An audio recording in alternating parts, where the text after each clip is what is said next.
I try hard not to ask why, because if I'm being honest, there is no answer that will satisfy me. There is no answer that will make me think, oh, that's why my daughter has cancer. Okay, that makes sense. But like everyone, I have my good days and my bad days. Thankfully, most of my days are good days. Most of my days are spent blessedly filled with typical toddler mayhem. Most of my days, the whys never creep in. But then there are the other days, the days when the whys seemingly take over every ounce of me, and they are all I can think about. In the beginning, it was harder to keep the whys away. Everything was so new and scary, and this wasn't supposed to happen to us. This wasn't supposed to happen to our little girl. I remember one day in particular, however, when the whys totally took over. It was Ella's third chemo treatment. To make things worse, the night before wasn't good. Ella was up most of the night, so no one got much sleep. And it was such a beautiful August day, a day that should have been spent at the zoo or a park, really anywhere but the hospital. But off we went, and as we drove to the hospital, I couldn't stop the whys from coming. Why didn't the resections work? Why did the tumor keep coming back? Why does she have to do chemo? Why is this happening? Why? Usually, when the whys take over, anger also creeps in. And I know being angry about the cancer or chemo, it won't change anything, but it can also feel so good to get mad at the tumor, to get mad at cancer, to get mad at the situation, just to get mad at something. Once we get to the hospital, the whys and the anger get pushed to the side.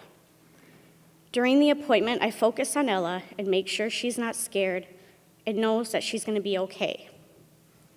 However, after her port is accessed and the infusions begin, Ella generally dozes off, and in the quiet of the hospital room, the anger creeps in again.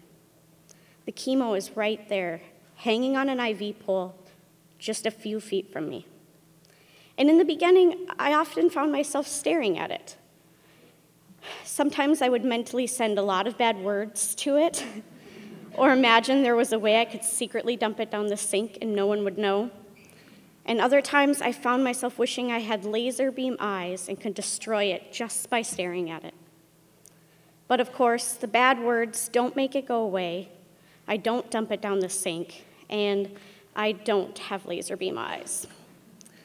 So instead, I just lay there and watch the liquid drip into the IV tube. But again, on this particular day, instead of staring at the IV pole and imagining some obscure way to make it all go away, I was staring at Ella's hospital gown.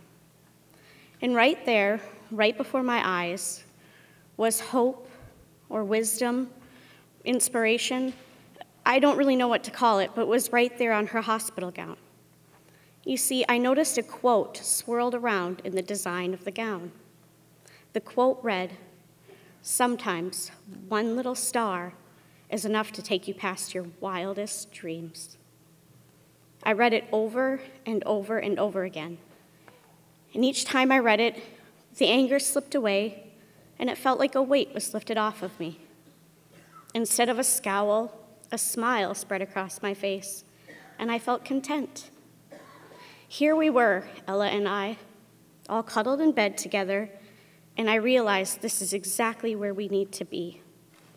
This is what we need to do. And although it won't always be easy, we'll do it together. Me and my little star. My little star who took me past my wildest dreams before she was even born. My little star who continues to take me past my wildest dreams every day in so many ways. Thank you.